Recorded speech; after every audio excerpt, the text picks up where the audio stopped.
Hi, everyone. Thank you for bearing with us there just for that minute delay. We're just going to give another couple of minutes to get started here tonight.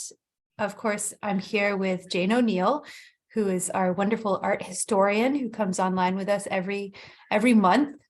While you're coming into the room, I do have a couple of other interesting programs to share with you tonight. So we have America's favorite holiday movie, A Look Inside It's a Wonderful Life. A special presentation on Friday, December 23rd with Communications and Media Studies professor Brian Rose. And that's going to be on Friday, December 23rd at 2 p.m. I do want to also make sure that everybody knows that the library is going to be closed for 3 days. We'll be closed on Saturday, Sunday, and Monday. Monday in observance of the Christmas holiday. So that's important to know. If you want to pick up your books, definitely come on Friday. Watch It Wednesdays is going to have a special holiday screening on Wednesday, December 28th of the film, what is it called? Oh, Nothing Like the Holidays. Sorry, it's about the Rodriguez clan comes home to Chicago to celebrate Christmas, where traditions will be celebrated. And a member from the DEIC should be online with us for that. I also want to make sure that everyone knows, grandparents and grandparents, that there is a really, really awesome lineup of a vacation week programming going on, starting on Tuesday, December 27th with a snowman scavenger hunt. The children's department has all kinds of amazing programs lined up, so definitely check our calendar from Tuesday to Friday of vacation week. And then to kick off January, on Tuesday, January 3rd, we have a January Organizing Jumpstart, a 10-day declutter challenge with Jamie Novak. Jamie Novak is hilarious, but also a really big help when it comes to getting started with organizing. We have a virtual program with authors Maureen Johnson and Jennifer Lynn Barnes, both awesome YA authors. That's going to be on Wednesday, January 4th. Saturday, we're bringing back our Saturday in-person matinees, starting with Lyle Crocodile on January 7th at 2 o'clock. We're having an in-person make your own vinegar program on Sunday, January 8th with Emily Macrez, owner of F Word Farms. And F Word does not stand for what you think. It stands for farming, foraging, and fermenting. So she's an expert at making things like vinegar, but she'll also teach you the science of fermentation. And finally, I just want to make sure that everyone knows that Jane O'Neill is going to be back with us, thanks to us and a partnership with Amesbury Library all year next year. We have an awesome lineup, starting with part 2 of the secret stories behind art's most iconic works. You can check out our calendar or the Zoom location where you register for the Zoom link to see the full lineup, which includes all kinds of really amazing sounding art programs. But tonight, I'm really excited about this program. I know it's I don't know. I love Picasso's art, but I realize that there can be some it's kind of problematic there, but I'm okay with that to a certain extent.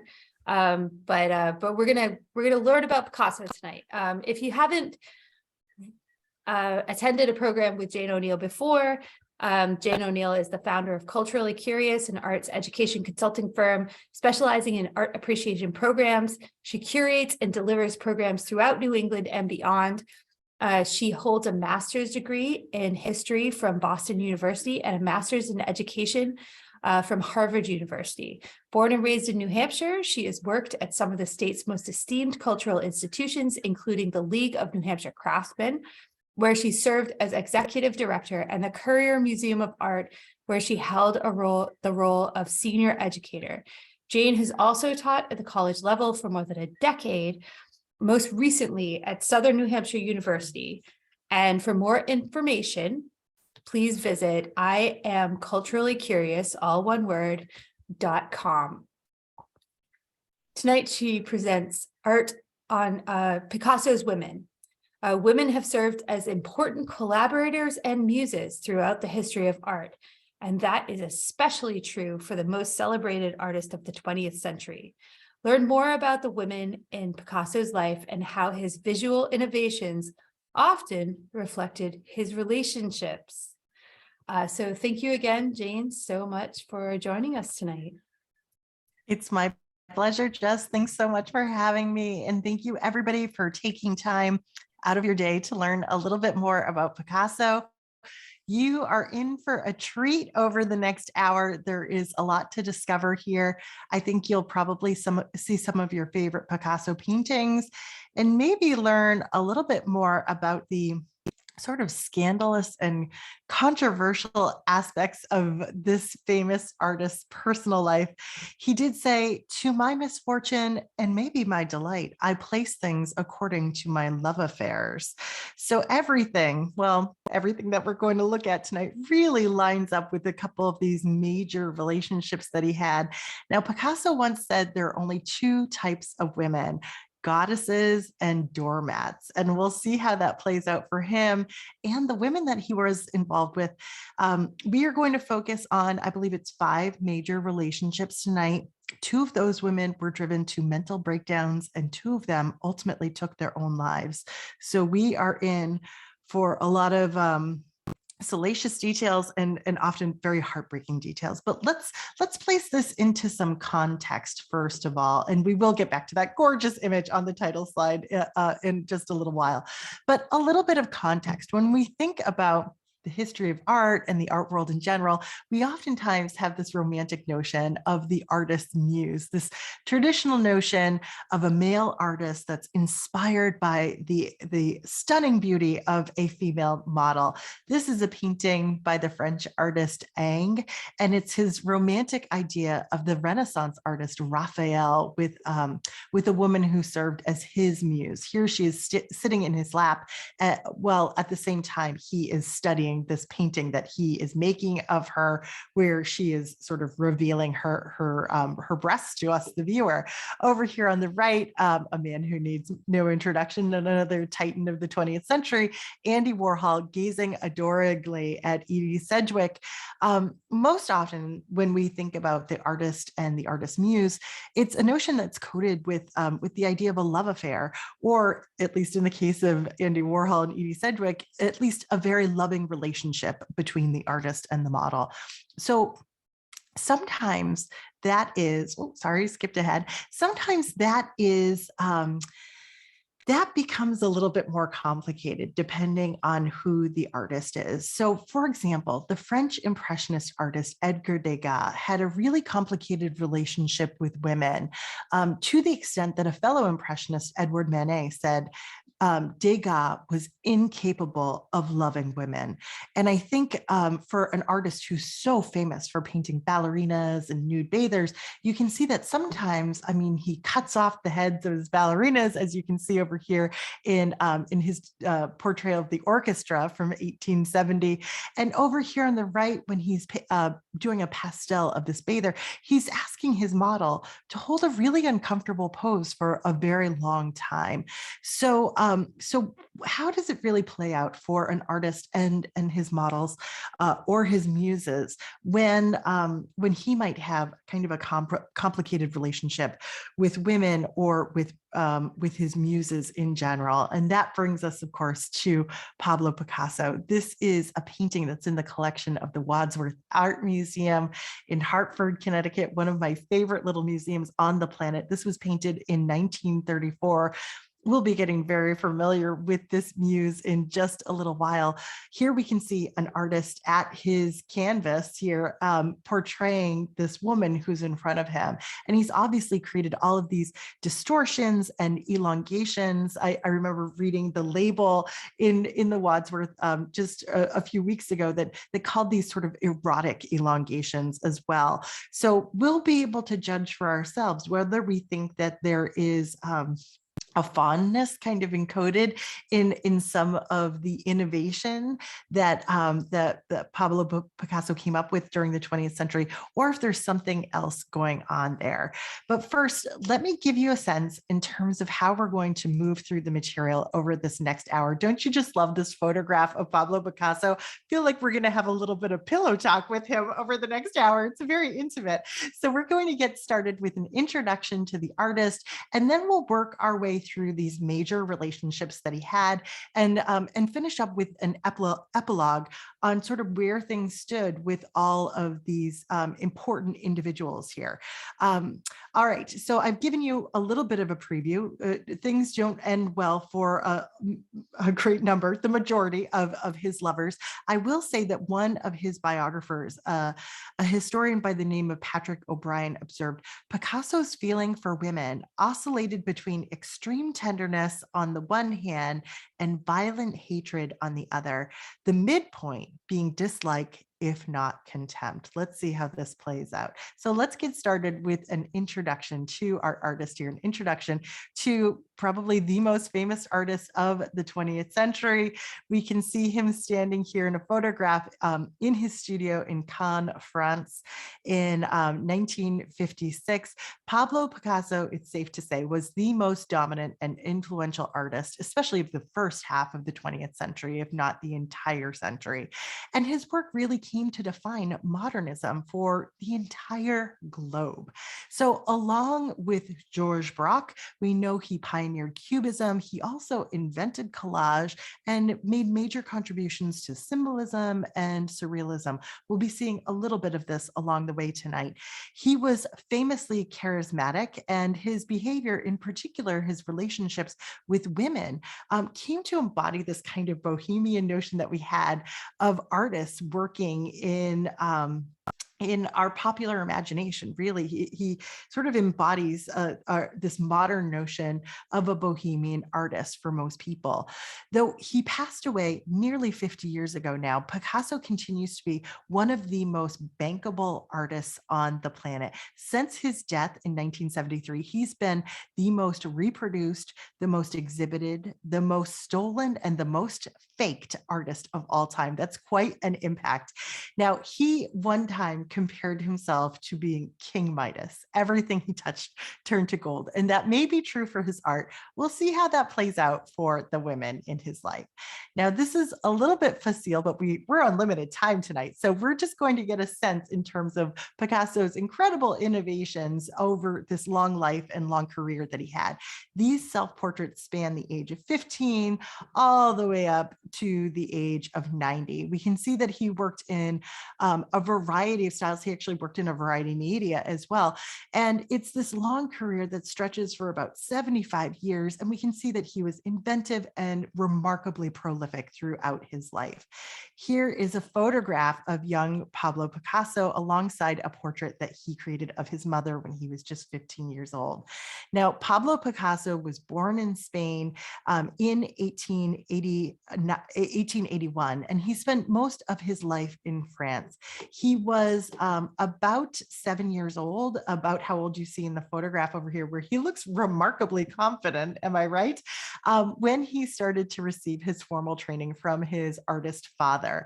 Now, it almost seems as though art making was in his blood. It's said that, one of his first words was the word for pencil. He gets this formal training from his artist father, and we can see that he is remarkably adept at creating realistic art by a very young age, but at the time that he's a teenager.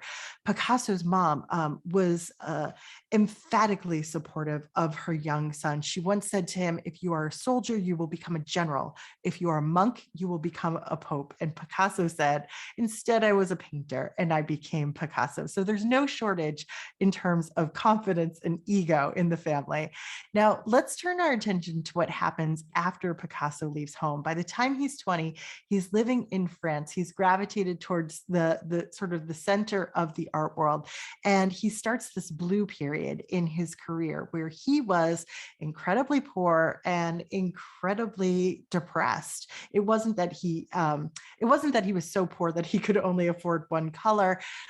It was that he was really kind of exploring the color blue. Well, that also seemed to echo where he was in terms of his emotional state. Now, sometimes Picasso painted women that he didn't necessarily have a relationship with. In this case, he's actually painting a woman who is in a hospital / prison. It was somebody that he met very briefly, but we can see in just a few short years, he's already kind of moving away from realism. He's abstracting and simplifying her face, her body, her clothes, for, I think, especially dramatic impact. The image over here on the right is one of the most famous portraits that he ever painted, and this was done very early on in his career. This is his portrait of the incredibly important patron of the arts, Gertrude Stein. She was an American expatriate living in Paris in the early part of the 20th century, and she was one of the only people, along with her brother, who is actually spending money on modern art. So artists like Picasso and Matisse were gravitating to her, and really their livelihood depended on her. Picasso was, in fact, burning his own artwork to stay warm before he came into contact with Gertrude Stein. Now, he painted this portrait of her in 1906. This is in the collection of the Metropolitan Museum of Art. And it was said that she said that she sat for him 90 times. I'm sure that was an exaggeration. And ultimately he said, "I can't even see your face anymore. You can just leave." He paints out her face and then ultimately paints in this kind of abstracted face that shows the influence of African sculpture with these kind of heavy lidded abstracted eyes that we can see he's not even really attempting to kind of match up to each other. There's a real kind of profound foreshortening here. And this all leads up to his kind of first attempt towards Cubism, the style for which he is most closely associated. And this is the painting called Les Demoiselles d'Avignon from 1907. It's in the collection of the Museum of Modern Art. This is the most pivotal painting in his whole career. And it's pivotal because of its dramatic sort of flattening and fragmenting of forms. And I think you can especially see that in the figure over here on the far left. Now, whenever I look at this painting or think about Cubism in general, I think about getting boxes from Amazon, which we all do all the time, especially right now at the end of the year, and breaking down the boxes. It's like literally flattening those boxes to put them in recycling. That is what Picasso was doing and really started to do with this painting. But I think it's important to note that this is a painting of 5 naked prostitutes. We don't talk about that too much when we talk about Picasso and his innovations with this particular work.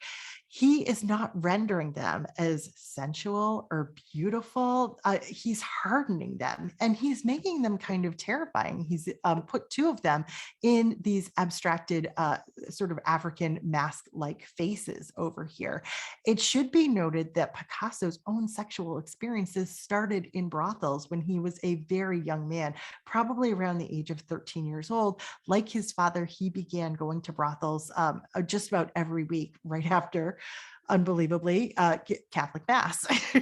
So you could easily sort of extrapolate from that, and many art historians have, that for Picasso, the idea that there's this idea that women existed solely for his convenience and his pleasure, and that permeates not just throughout his life, but into his work. Now, we've talked a little bit about Cubism. This is really full-blown Cubism for Pablo Picasso, and this is what art historians call analytic Cubism. It's a painting called Ma Jolie, painted in 1912. This is also in the collection of the Museum of Modern Art. Now, I showed this painting because out of all of his paintings that are sort of similar to the style, we know that this was a painting of one of his lovers. This is an expression of love. His lover's name here was Marcel Humbert, and that's why he calls this painting and makes it very clear that the title is Ma Jolie, which translates in French from from the French to English as like My Pretty One. It was also a favorite dance hall song at the time. Picasso wrote, "I love her very much and will write this in my paintings," referring to this woman. And you can see, if you have really good eyes, that there is a reference to a guitar that she is holding here with the strings right here at the lower center of the painting. So it relates, everything sort of relates back to this famous song. But in general, what we see here are like the symbols, the recognizable elements of analytic cubism. It's flat, it's straight edge, it's these kind of semi-transparent planes of gold and beige and gray here. We get the sense that there's maybe a reference to a figure here, but everything is flattened and hardened in this case for us. And once again, we know that this is a depiction of somebody that he cared a great deal for. So just a few other things to note about Pablo Picasso before we move on to the major women in his life is that during the 1920s, Pablo Picasso becomes very interested in French surrealism. He actually claims to have invented the term surrealism, but he was in no way the leader of that movement. He always kind of stayed on the outside. Now, at the core of French surrealism is this kind of fascination with the unconscious, sort of tapping into something in our brain that we are not even fully aware of, sort of letting go of really kind of intentional thought. But for Picasso, that was never his focus when it came to creating these kinds of paintings, which are from the late 20s over here on the left and the early 30s over here on the right.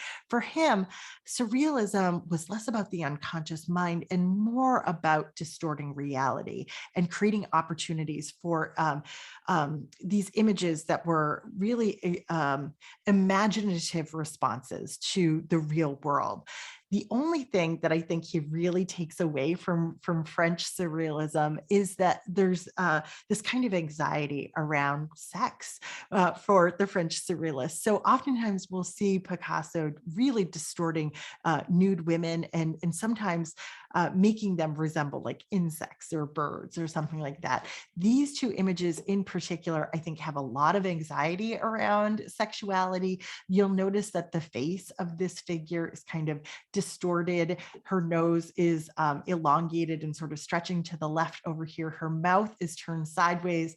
And that makes me think that whatever's happening here in her body certainly looks like a vagina that is also turned sideways. Over here on the right, this is a depiction of one of his lovers reading a letter along with her sister. You'll notice how prominent he makes both of their breasts in this particular image. So just to wrap up on Picasso in general and his life, his legacy, I think it's important to touch upon the fact that for Picasso, he was a full-blown celebrity during his life. This is a photo of him working with the actress who was sort of known as a sex kitten in her time, Brigitte Bardot, sort of watching over his shoulder. And the year here is 1956. So with all of the relationships that we'll consider today, all of these relationships with women that Picasso had, it's important for us to keep in mind that any sort of liaison that you have with Picasso has the promise of status. It has the maybe even a promise of celebrity. Certainly there's the promise of money there and the opportunity to be immortalized by a modern master. So there's a lot at stake for everybody involved in these relationships. So let's turn our attention to one of the first major relationships in Picasso's life. This was hardly his first love. Olga Koklova was hardly his first love. Picasso had already had a handful of significant love affairs, probably many more lovers, but Olga was the first woman that he married. So let me introduce you to Olga Koklova. Here she is in two photographs. The couple met in 1917. He was 36 years old. She was 26. So there's a 10-year age gap. We'll see that age gap between him and his lovers keeps getting bigger and bigger. Now, Koklova was a Russian ballet dancer, and she and Picasso met while he was working as a set and costume designer for this kind of revolutionary ballet based out of Russia. Now, at the time that they met, Picasso was this bohemian, and he was completely indifferent to social status. But according to historians, historians, that was what really was an obsession for his wife. She was bourgeois, very concerned about appearances.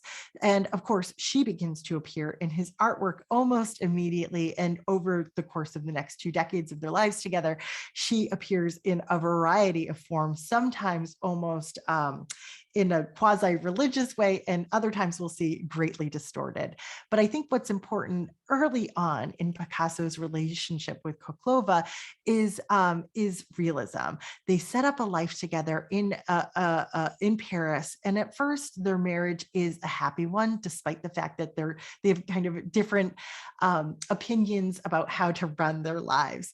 Now, Picasso's cubism is in full swing, but for Koklova, she doesn't understand it. And she demands that she is rendered as realistically as possible. She wants paintings of her done in an academic style. So this looks nothing like Majoli that we saw before. We can see that it closely resembles the photograph that was taken of Koklova right around the same time. This is a painting called Olga in an Armchair from 1918, created the very year that they were wed. Now, this period of Picasso's work is often referred to as his neoclassical period. Art historians oftentimes cite the fact that it's because Olga wanted to look the way she looked like in real life in his pictures. But this is also inspired by the fact that Picasso had visited a museum in Naples, Italy the previous year, and he had sort of continued this new interest in the classical past by studying neoclassical paintings at the Louvre in Paris when he got home. So we'll see how that sort of inspires his work. Here's a painting from a neoclassical artist named Ang. We already saw an example of his work tonight. Here is just a portrayal of a sort of a high class woman from the early 1800s. And we can see that Picasso is borrowing from this kind of painting in order to portray his wife early on in his marriage. We've got these kind of beautiful sweeps of the arms and the neckline in both of these pictures, the kind of contrast against the patterned armchair or drapery in both of these images, and the suggestion of real status of an upper class lifestyle with both of these works. Now, the one big difference, of course, is Picasso didn't finish his painting of his wife. He never gave the armchair that she's sitting in legs, and he never gave his ballerina wife feet. That seems a little unusual, doesn't it? So this patterned chair that she's sitting in just seems to kind of float there, and she hovers kind of weightless. It seems as though he's pushing back on traditions to try and make some sort of modern statement here. But I think in some ways he might also be pushing back against his wife's wishes here. Now, over the next few years, he creates a number of depictions of Koklova. Oftentimes she's sitting down, sometimes deep in thought, or sometimes reading a letter. These are two works from the early 1920s, Olga reading in an armchair and Olga lost in thought. Now, there's a couple of reasons as to why she's always seated. For the sake of her husband, she gave up her career in the ballet. And then shortly after they got together, she really injured her leg. So even on their honeymoon, she had to spend many long hours just sitting there. But after they came back from their honeymoon, the Russian Revolution is in full swing. There is a civil war in her homeland. And so she is waiting with all of this anxiety to hear from her family, to hear that her father is missing, that other relatives are dead. And so she's receiving this news with great gravity in a lot of these images. Incidentally, I remember seeing this picture when I was just a teenager and just being absolutely captivated by it. I thought this blue, and also, the sort of the loving attention that he gives to somebody who looks like they're so deep in thought here was just really stunning and beautiful. And I thought there was something so romantic about it. Picasso here has certainly captured her sadness and her pensiveness. And then Olga Koklova has a baby. And we begin to see that baby in Picasso's artwork. The year is 1921. She gives birth to a son. He's named Paolo. He is incidentally Picasso's only legitimate child. All of these images are called maternité or something like it. And here we really see this neoclassical style in its greatest expression. He renders Olga as like this sort of larger than life neoclassical, this kind of monumental figure in so many ways. And she's softened by these wonderful poses and gestures from her infant son here, very tender images. And we can see that there's kind of a reference to the form of the mother and child that's so prevalent throughout the history of art. But sometimes having a baby really changes things in relationships, and we can see it changes things in Picasso's marriage. So in the mid 1920s, just after this baby has arrived, their relationship begins to deteriorate. The family is wealthy enough that they have servants, but Koklova has little to do, and apparently she felt very unfulfilled. Now, it's interesting to go back through all of the literature related to Picasso's life, his marriage, because you can tell that there were a lot of male art historians that were really glossing over Koklova and her experience, knowing that her husband was having affairs outside of their marriage. Instead of focusing on that, one historian said she was increasingly jealous of Picasso and hurled accusations at him, forever making a scene. But from my perspective, that would seem sort of appropriate, considering the fact that her husband was almost constantly cheating on her. On a trip to Monte Carlo, she was particularly hurt by her husband's penchant for painting young women. They actually encountered the ballet troupe that she used to be a part of, and he was welcoming or inviting all of these young ballerinas to pose and model for him. And here she was, the woman who gave up her ballet career, being ignored by her own husband. So this is a painting called The Dance from 1925. It's a huge painting. It's purportedly a depiction of Koklova. And I think you could read it in a number of ways, but certainly, and I think the most important element here is that he is not portraying her as she wanted to be portrayed realistically. He is abstracting her body. You could even say almost like abusing her body in some ways, because her arms and her legs, every element, even her face, is distorted here. Now it looks as though she's in this kind of triumphant releve. It looks like it's an exuberant, happy pose, but this is certainly not the time or not the kind of image that would make Koklova feel exuberant. And this is could certainly be considered a reflection of the change of Picasso's feelings about his wife. I think that is indisputable by the time we get to 1929 and we see this image here. This is called Woman in a Red Armchair, and it's in a collection in Texas, and it's generally understood to be another portrayal of Koklova. Here she is a monster. Her head is the shape of an arrow. Her eyes are oriented in different directions. There's just this one row of teeth down one side of this kind of deformed head here, and then three long strands of hair on the other side.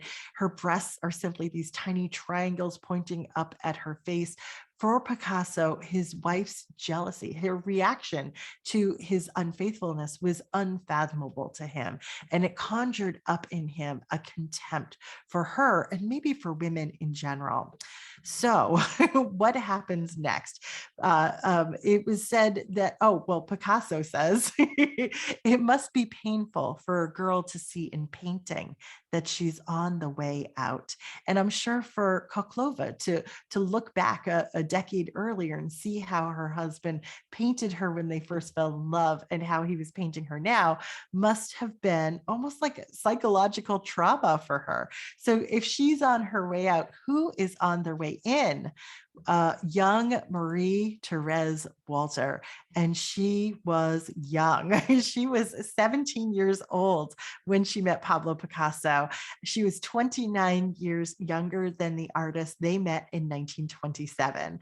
Now, one of Picasso's main requirements, apparently, for a mistress was that she be submissive to him and also shorter than him. And apparently, Picasso was only 5'4", so that sort of limited the range of who he he could have a romantically affair with. So apparently he saw Marie Therese Walter leaving the metro in Paris one day, and he said, "You have an interesting face. I would like to do a portrait of you." And she said, "I have no idea who you are." He brought her into a bookstore, showed her a book on him, and within a week, they were having a love affair.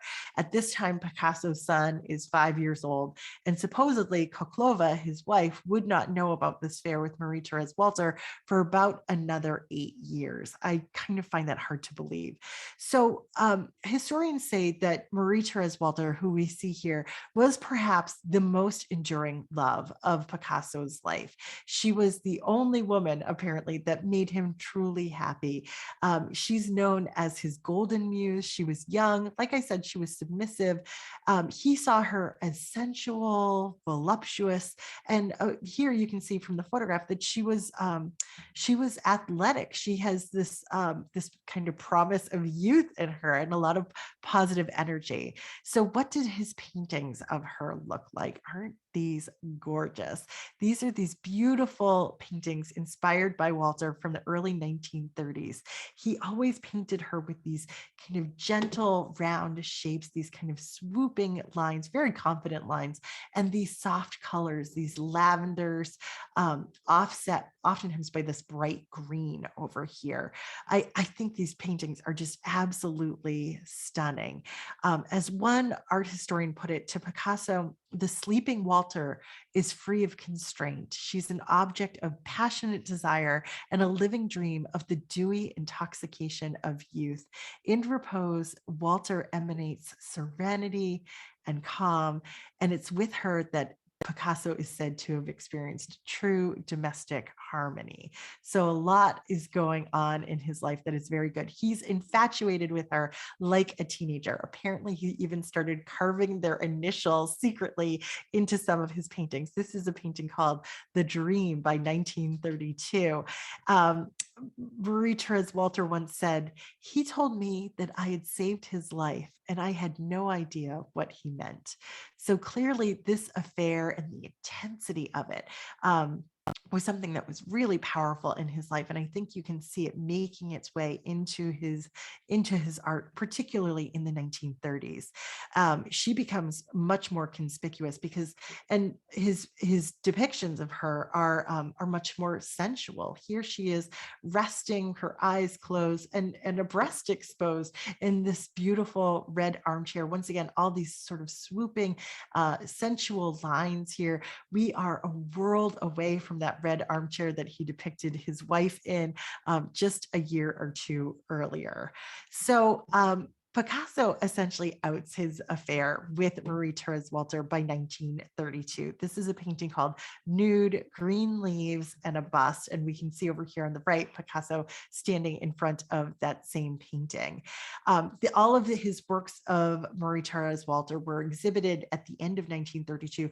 You can imagine what it would feel like to be Olga Koklova walking into this exhibit and seeing all of these sensuous, beautiful blonde nudes throughout the exhibit.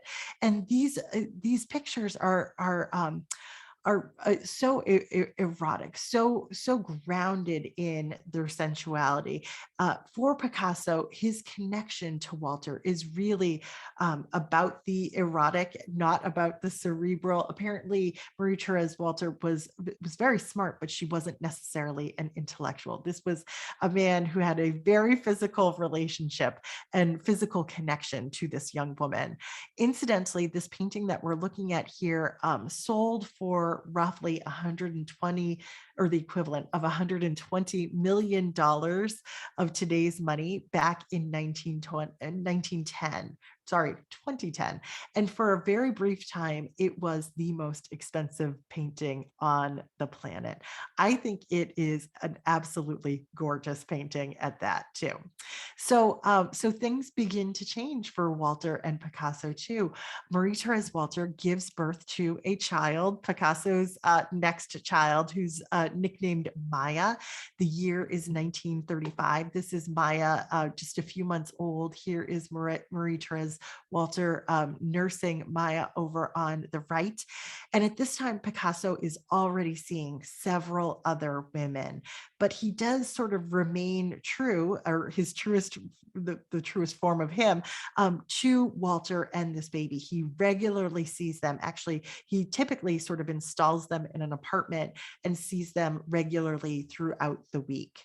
Now, things sort of shift for Walter after this, not consistently, but we do see that he begins to paint her in new ways on occasion. It's not just these erotic sleeping pictures as we saw before. Here, there's sort of an ethereal Walter staring directly out at us. It's almost as though she's confronting him in a picture like this, but she still seems ethereal and beautiful. Over here on the right, this is a painting that is called Sleeper with Shutters from 1936. That bright palette that we often associate with her is really subdued here. The colors are really grim. And even though she's supposed to be asleep, I see someone who is tortured emotionally. To me, she looks like she's crying. And this is a woman who's also just given birth within the past year.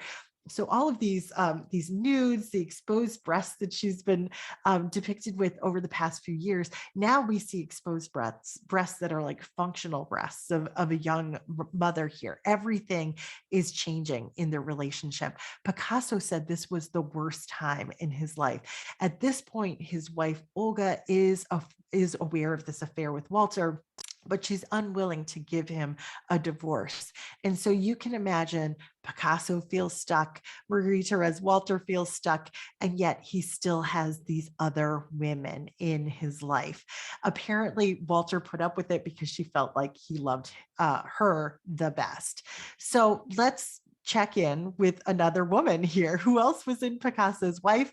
A woman named Henriette Theodora Markovich, aka Dora Maar. Let me introduce you to Dora Maar. This is such a funny picture with these tiny little hands here. So a few months after the birth of his daughter Maya, in 1936, Picasso began a relationship with Dora Maar, who we see here in a photograph by the artist Man Ray. Now, Dora Maar was born in France, but she was raised in Argentina, and that meant that she was fluent in Spanish, which was Picasso's mother tongue. And that allowed her to communicate with him in a way that really nobody else could in his life. She was an intellectual. She was witty. She was really Picasso's intellectual equal. So they had they had a meeting of the minds more so than his meeting of the flesh with Marie Therese Walter. She expected more out of Picasso and was not quite as submissive as Walter. And we'll see how that becomes explosive in their relationship. Dora Maar was a talented photographer. She was a poet. She was a painter. She attended the premier art school in all of France, the École des Beaux-Arts, and she studied photography with Cartier-Bresson and Man Ray. So she was bringing a lot to this relationship. Wait till you hear this. This is their meet cute story. Are you ready for this? Picasso met Maar in the famous cafe Les Deux Magots in Paris. She was sitting at a cafe table, apparently with a knife, stabbing the negative space in between her fingers and occasionally cutting herself. Picasso was so taken by her and watching her do this that he actually asked to keep her bloody glove afterwards. And, you know, like all great relationships, things went on from there. So I love this photograph of them over here on the right because she looks so bored and miserable. And it's a great reminder that even if you're in the hottest love affair of your life, you can still go out on a bad date. Dora Maar was 29 years old. And at this point, Picasso's already 55 years old. Soon they begin living together. Now, there is drama throughout. Dora Maar's parents were very strongly opposed to this relationship. And apparently one night when she was fighting on the phone with her mother about her relationship with Picasso, her mother died due to a stroke. She was so upset about this relationship. Now, the relationship between Picasso and Dora Maar was tempestuous. He was physically abusive towards her, but the relationship lasted for nearly a decade. And all the while, Picasso is still married and he has not ended his relationship with Marie Therese Walter.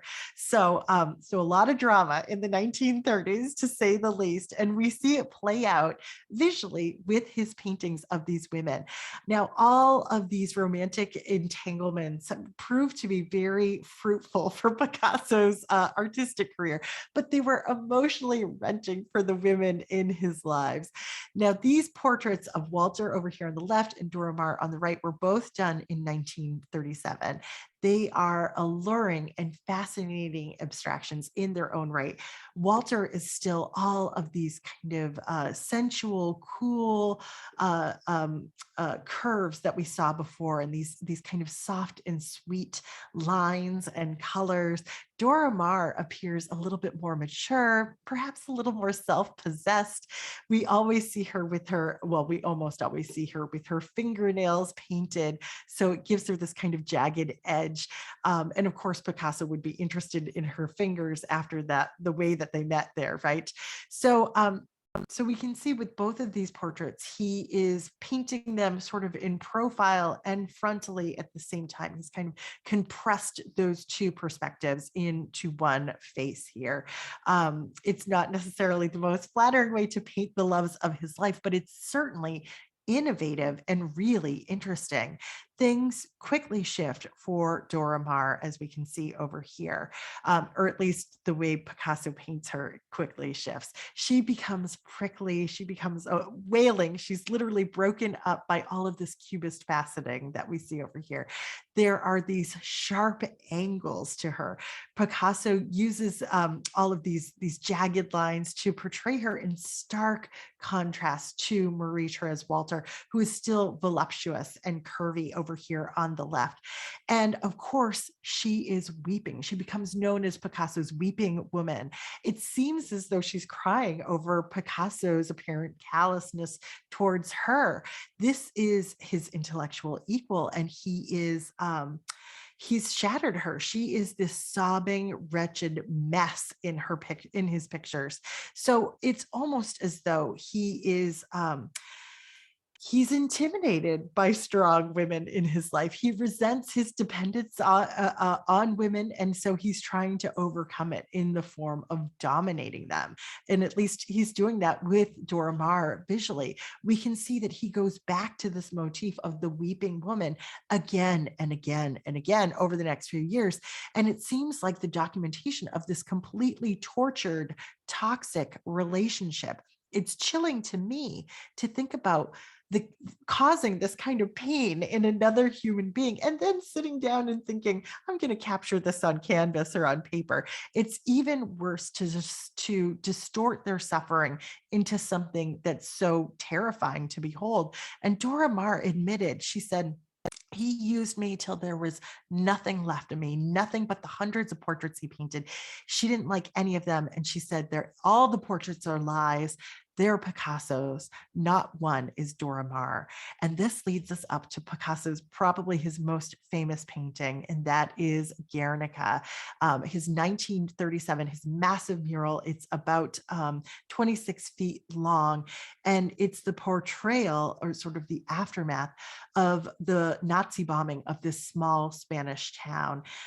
There were more than 1,000 lives lost, and Picasso was just riveted to the news of this awful tragedy and this really aggressive act on the behalf of the Germans. So we know that he was using these abstracted paintings of his lovers as inspiration for many of the figures of the women in this painting. But there is this incredible story tied to his love life, and this picture in particular. It's 1937. He has been keeping Marie Therese Walter and Dora Maar away from each other as much as possible. In fact, I'm not sure if they'd ever even met before. But one day when he's working on this painting, they both came to his studio and they were confronting each other. They were confronting Pablo Picasso, and they said, you must choose. Who do you want to be with? And as he's painting, he sort of says, well, I like things the way they are. Why don't you fight? Why don't you decide? You fight it out.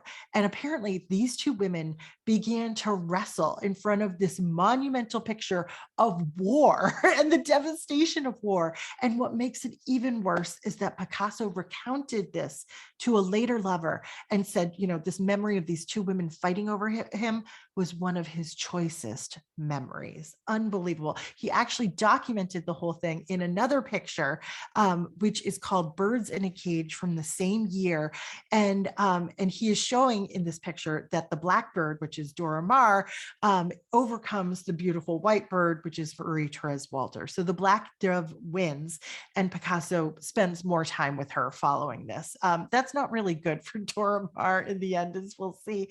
And we'll see that he continues to have relationships with both of them and to sort of set them up for comparison for all time by essentially painting them in the same positions, in the exact same place, in radically different styles, which would suggest to us, the viewers, that he has radically different feelings about these women. Now, in the interest of time, we're going to shift gears. Enter Francoise Guillot, who was unlike any of Picasso's other lovers. You can only go on with so many torrid love affairs at one time here. So here is Guillot. She was even younger than Picasso's other lovers. She was born in 1921 and remarkably is still alive today. I believe she just turned 101 last month. She was already trained, well, she had been training to become an attorney, but had given that up to pursue the arts, had already exhibited prior to meeting Pablo Picasso in 1943. Here they are shortly after they became an item.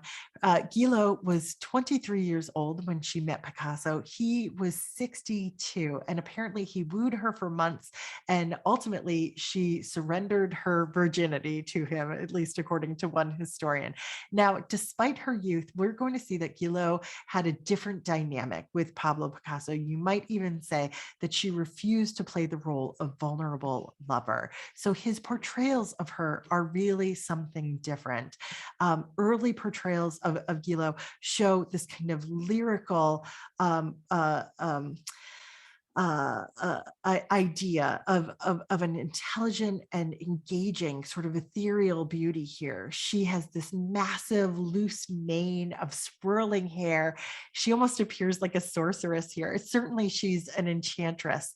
There's a directness and an intimacy here that you don't get from somebody posing for you in an armchair across the room. Now, let's also just pause for a moment to reflect upon the fact that there are still all of these other women in Picasso's life after he meets Guillot. Here he is following her with the massive umbrella on the beach in the south of France. Well, his first wife, Olga Koklova, lived nearby, and apparently she would bust into their apartment every now and then and attack Guillot and like pinch her and slap her. But this was all just part of life for Picasso, so everybody just put up with it. Now, he continued to be just absolutely falling in love with young Guillot, and everything seemed to be going well until she had a baby. And we can see that there's a real shift in the way that he portrays her. It's like the honeymoon period is over. Guillot actually gives birth to two of Picasso's children, Claude in 1946, who we see depicted here with the green skin. This is a son who was born nearly a quarter of a century after his first son. And then Paloma was born 3 years after that, when Picasso was close to 70 years old. So we can see that he is painting beautiful Francoise Guillot now with green skin. Half of her, gone is that big mane of swirling hair. Half of her head is bald. He's turned her into sort of a grotesque. And apparently he said to her, "You were a Venus when I met you. Now you're a Christ, and a Romanesque Christ at that, with all the ribs sticking out to be counted." Things really got dark between the two of them. And he would oftentimes portray her still kind of lost and absorbed in her art. By all accounts, she was a fond mother who was always doting on her kids. When he painted her, she always kind of seems to be ignoring them and working on her sketches. She was, like I said, a painter in her own right. And it really seems like her divided attention was something that really really irked her lover there. Actually, in fact, one of Picasso's friends once chided him. It's easy to see that there's a dimension of her inner life which has escaped you. So how do things end for poor Francois Guillot? We can see that that once things shift, he does begin to portray her in a very different light. She is not that same ethereal beauty. She hated his philandering. He refused to stop. Apparently, she sunk into a horrible depression that you can, I think, see a little bit of in these paintings from the mid 1950s. Over here, you can see this kind of concerned look on her face, even though he's flattened up her body like one of those Amazon boxes. Over here on the right, it's that same really kind of direct portrait that he started with early on in their relationship, but now it's on a black background. And now, instead of these eyes that are gazing into your soul, they're really vacant, aren't they? She's sort of removed herself emotionally from this relationship. Picasso said to her, "Women are machines for suffering." Apparently, this was such a dark time for both of them that even Picasso said he was considering suicide. So you got to leave that relationship, or you got to find somebody that makes you happy. And that's exactly what Picasso did. He goes off and he meets Jacqueline Roch. She becomes a steadying presence for him over the last 2 decades of his life. Here is Jacqueline in two photographs. She was 26 when she met him. Picasso was 72 years old. That's a 46-year age gap. She was younger than his first son. They first met in a pottery studio where he was doing his ceramics.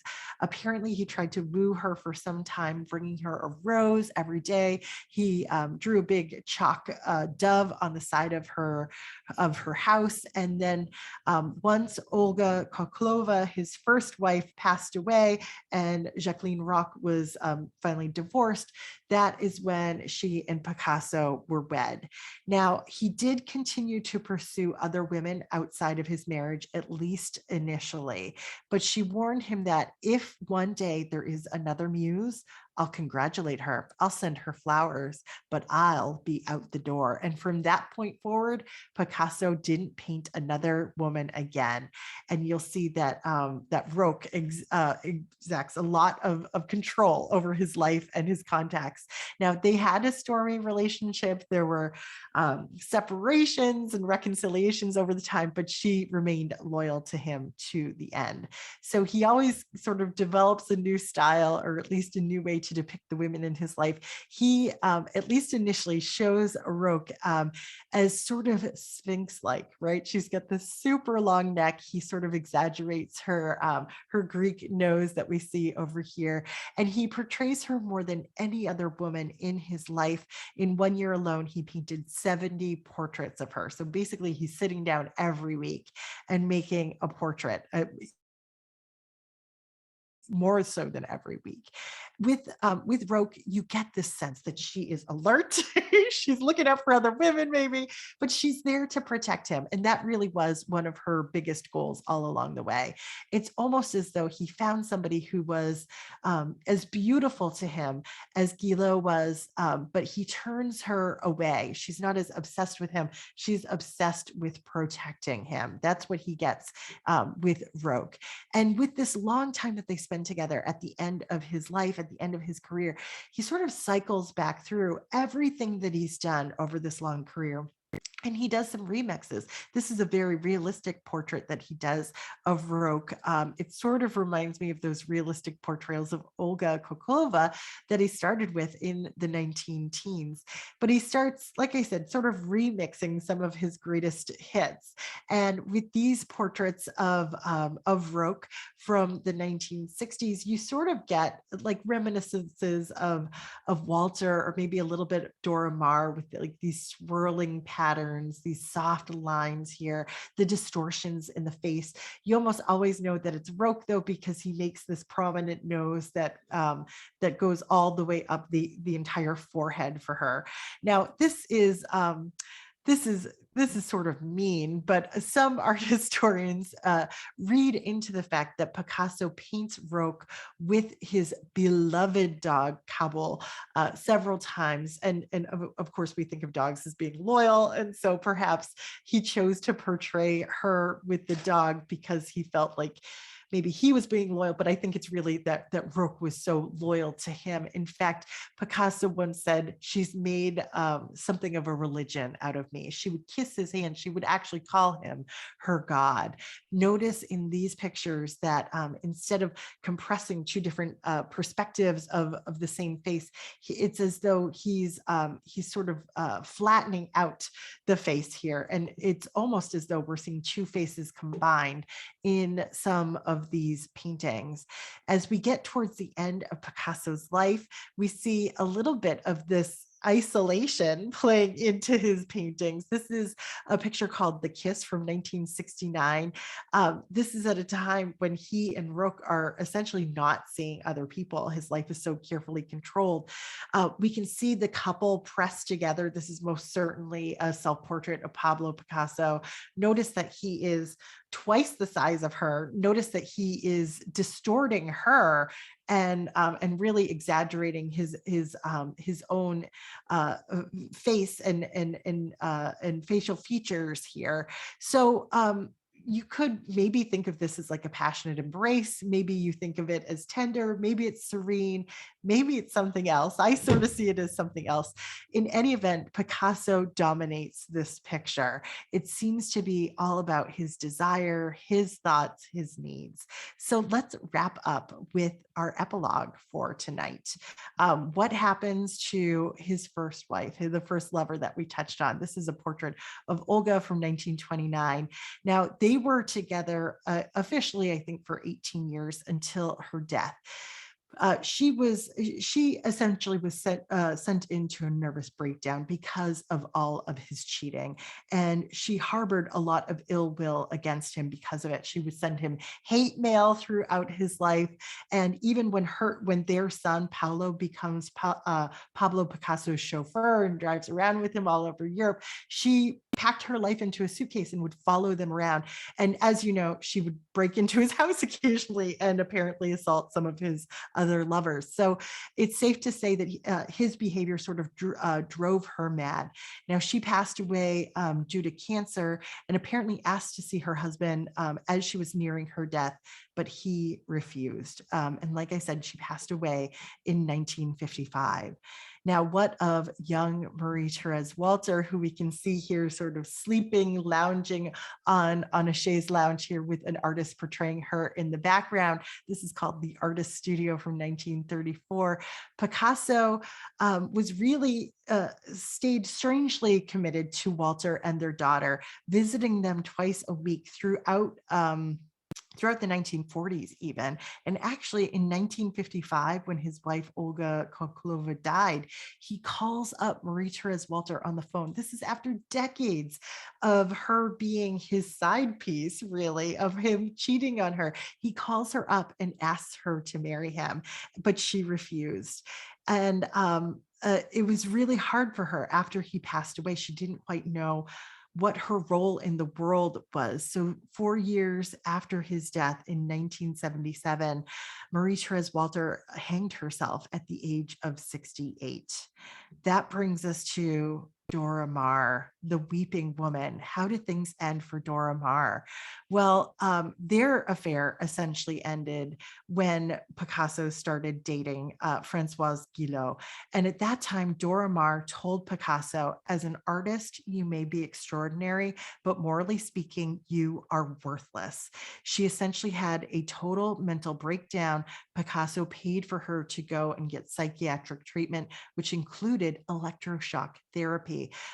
Which was considered so harsh that one of her friends intervened, went to Picasso and said, "You are continuing to torture this woman, even though she's now out of your life." So following that, Dora Maar lived a very quiet existence. Picasso bought her a house in the south of France. She retired there, eventually made her way back to Paris. As I understand it, she continued to work as an artist, but when she passed away at the age of 89 in 1997, it was kind of a sad, quiet little life that she was living. But I will say in recent years, there's been a lot of renewed interest in her work as an artist beyond her identity as a lover of Picasso. There has just in recent years been an internationally touring exhibit of her photographs. So her legacy, I feel like, is really being buoyed in this really interesting way.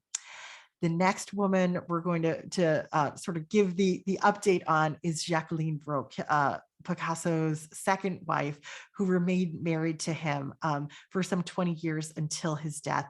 Like I said, she was devoted to him. She was the protector. Notice how she's here with a cat now. Now, she actually banned his children and a number of his family from seeing him in his final years, and actually banned them from even attending his funeral. It was so devastating to one of his grandsons that his grandson actually ended up committing suicide as a result of that, as that denial of attending his grandfather's funeral. Roque had such passionate feelings about Picasso that apparently the night of his funeral, she slept on his grave in the snow. In the years to follow, she had really contentious legal battles with several of his heirs, deciding how that estate would be split up, ultimately helping to create the Picasso Museum in Paris. But depression, I should say, came sneaking up on her too. I think after she felt like she'd done everything to protect his legacy, there was depression and there was alcohol, and ultimately she took her own life several years after Picasso's death in 1986. So there's one woman left, and she's the one woman left standing. And you know what? She's the only woman out of the women that we talked about tonight who left Picasso. She said one's ego is not satisfied by the fact that one had been painted by Picasso. She was an artist in her own right. She wanted to make her way in the world. He sabotaged her career as an artist when she left. He told dealers, don't buy her work. In 1964, she wrote a tell-all book called Life with Picasso. It sold millions of dollars, and he was so mad at her that he refused to ever see their children again.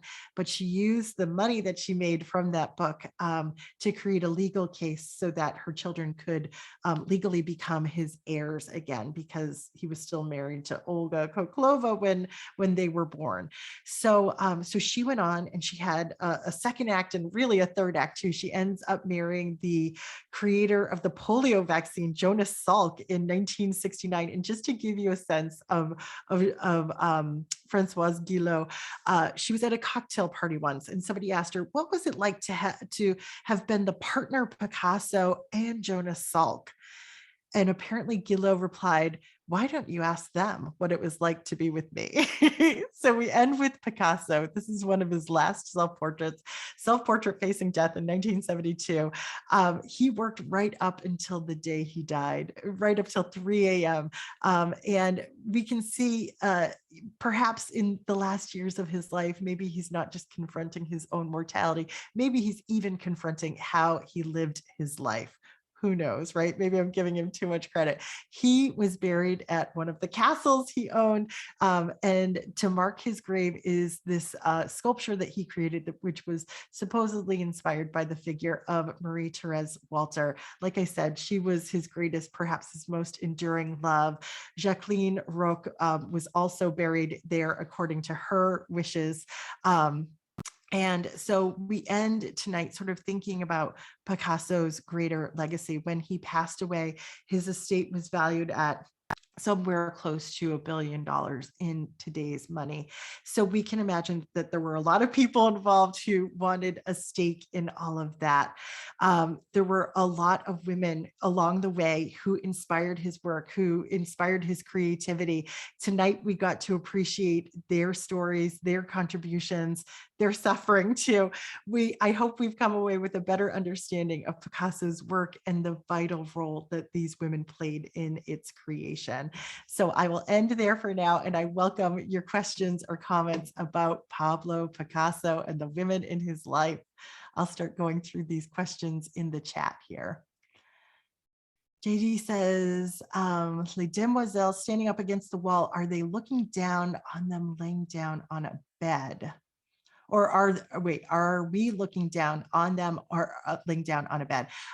That's a great question, JD. I always thought of these women as sort of standing in a doorway. And let me just make sure everybody knows which one we're talking about here. This is the demoiselle again. I don't think of them as lying down. This is like a fruit still life here. So I always sort of thought of this figure as sort of squatting, and these other women as sort of like opening up curtains into this kind of back area where you would go in a brothel, perhaps. And it says, why are Olga's hands and fingers so chunky and formless? Great question, Anne. I think we see that in a lot of the portrayals of, especially over here. This was that neoclassical period where he's making her look like this massive sculpture, this kind of over life-size, massive, almost masculine sculpture. But we can see that he really exaggerates hands throughout throughout the many relationships that he had. We definitely see it with Marie-Therese Walter and with Dora Maar too. But that was part of that neoclassical style that he had that relates to Olga in particular. Lisa says, why didn't Picasso get a vasectomy? He definitely needed one. Lisa, right? Yeah, this man just got into hot water again and again. Margaret, thanks for your kind words. Roland says, what a creative, tempestuous life. Really, can you imagine? You'd think he'd learn a lesson here or there, or you think like people wouldn't stick around with him for as long as they did because he was clearly causing a lot of heartache along the way. Bruce, Karen, thanks for your kind words. Susan, you too. Why did one of his last paintings have an X on her face? Alice asks, and I'm wondering if he's talking about Jacqueline or let's see. I'm not sure if I know which one you're talking about, Alice, but it could certainly be because of his changing moods about the women in his life. Who is to say? Amit, thank you so much for your kind words. Elaine, I feel the same way. I had a sense that he got into a lot of hot water with his relationships, but I got an eyeful putting this program together. So I'm glad there were some surprises there for you. Janine says, those look almost like Diego Rivera. Did they know each other? Also, why do you think he has not been part of the cancel culture? Janine, both great questions. I'm not sure if he knew Diego Rivera off the top of my head. I was trying to sort of get a sense in terms of who were his friends and who were his friends in the art world. Apparently he was chummy with Matisse at a certain point and Chagall, but Diego Rivera, I don't know. But I mean, Rivera was the one who tried to get a note from his doctor saying that he was physically incapable of being faithful. So you would think he and Picasso would really hit it off. The cancel culture piece to this, right around the time of Me Too, there were a lot of articles that came out that were sort of focusing on what kind of guy Picasso was. So it's always that thorny issue of can we separate someone's life work from their personal life and who they were? And I think as a culture, we haven't really defined that line. Certainly we wouldn't do that for somebody like Adolf Hitler, but we might do it for another politician. Do we do that for artists? And how bad did they have to be before we say no, it's not okay? So the cancel culture piece of this is really interesting. But I think at this point, I mean, you wouldn't be writing books about saying Olga was so jealous and always making a scene, because it probably seems as though her behavior was right in line with what might do in a situation like that. Pamela, thank you so much for your comments. And Terry says, who is Picasso within the last slide? That was with his last wife. That's Jacqueline Roque. But notice that they're standing in front of the painting of Olga in the dance from 1925. Interesting that he still had it in the collection. And I also think that it's so fascinating that it's like an over life-size picture as well. Karen says, do you know how his estate was settled after he died? Well, all I do know, Karen, was that it was a battle because there's like a legitimate child, illegitimate children. There are so many women along the way. It was a big legal battle. And in the end, I think Jacqueline Roque was only willing to sort of like give up some in order to establish the museum. I'm not sure exactly how everything was divided up, but as far as I understand, Guillot's children did become heirs to his estate. So for example, I think one of her children is now worth like $600 million. So there's still so much money there. It's really amazing. Without all these women in his life, would his work have been the same? And that's the ultimate question, right? He certainly had passionate relationships with them. So many of his paintings depict them. I mean, right, he had all these kids too, and he would paint pictures of them, but the pictures of the kids didn't seem to be pushing his art along. And it reminds me of musicians. I think of like Billy Joel, who wrote, I think, some of his best music when he was really heartbroken. And I think the same, you could probably make the same case about Picasso. Maybe he was making his best art when he was feeling alive and like had a new relationship with a new woman. So I think these women had huge contributions to his artistic output. I think if he was an artist now, it would be different, says Rachel. I would agree, Rachel. I don't know if he could get away with any of this today. Janine says, that's the one with the X. This one here, if I'm still on the same picture. Oh, the X. Janine, I have to go back to your other comment here. Let me just get...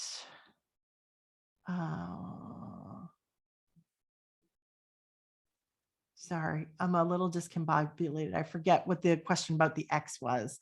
Sorry about that. Let's see. Anne says, which of his children became artists of some sort? Off the top of my head, Anne, I'm sorry, I don't have that information. I know that one of Jacqueline Guillot's children is now a successful jewelry maker. And Jacqueline Guillot, who, Françoise Guillot, who's now 101, was featured in the New York Times earlier this year and called an it girl in the art world. Her paintings are selling for over $1 million now. So she's being appreciated in her own right. The Geniuses series on National Geographic with Antonio Banderas is an excellent Picasso piece. Thank you, Janine, for adding that. I'm going to have to look into that. Why is there an X on his, on the face of, oh, over here? Good question. Clearly someone who wronged him. I'm not sure about that painting over there, but that might be something I have to delve into. Looking at the Q&A here now too, who we answered who is Picasso with in this last slide. That's his last wife, Roque. And with all of the philandering he did, he must have sired other children. Are any others known? Diane, great question. All we know of is the one with Olga, the one with Marie Therese, and then two with Guillot. How many living heirs are left? That's a great question. I believe, well, I don't know, because now there's all these grandchildren too. So I'm not quite sure how many are left today. It's a bigger family than you might imagine, but the descendants down Marie Therese Walter line are definitely hypercritical of who Picasso was as a person and really how he treated the women in his life. Tossed them out as soon as he gave birth. He stuck with the last one because he was afraid of old age. Judith, I tend to agree with that assessment. Thank you for your kind words. Merry Christmas, Barbara. Thank you for joining us tonight. And Diane says, I remember reading that when Picasso wanted to pay a restaurant tab, he simply did a sketch on a tablecloth. I remember reading that as well. I mean, clearly he was a celebrity. He's a multi-millionaire. I would accept that as payment as well. It was probably worth much more than the cost of a dinner. Was Cubism limited to Picasso, or did anyone carry the torch further? I mean, I'm not sure if Brock carried it further, but he is like the co-founder of Cubism with an artist named Georges Braque. And there's another French artist named Leger who you could say maybe took it a little bit further or continued it on in a different direction. So he wasn't the only one really practicing it, but he was considered ultimately an important co-founder of that movement. Did he ever do any commissions? Now I'm thinking, I was so wrapped up in these portraits of these women. I'm sure he did some commissions over time, Diane. That's a great question, but off the top of my head right now, I'm blanking on them. So as an artist, I mean, he really didn't have to do anything he didn't want to. I mean, for decades of his life, we know that when he met Olga, for instance, he was working as like a set designer and a costume designer for the ballet. So he did do some, at least in the beginning, but I think he had a great deal of freedom later on in his life. Ian asked, did women appear in any of his ceramics? Great question, Ian. I didn't even delve into that facet of his artistic output. Something tells me, yes, they did. All of those fleshy forms. I think I can recall seeing photographs of Picasso now with these like very voluptuous faces that he was standing next to that definitely looked like specific women in his life. Sorry, I didn't add that element into this picture, into this presentation, because that would be really interesting too. I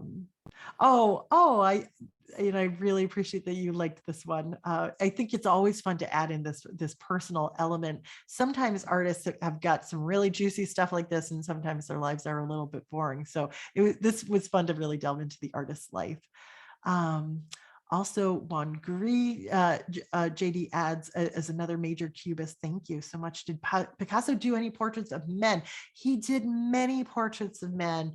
I would say they're not as fascinating to look at, but we just know that the relationships with the women are sort of riddled with these strange dynamics. So I think that makes them a little bit more entertaining to behold.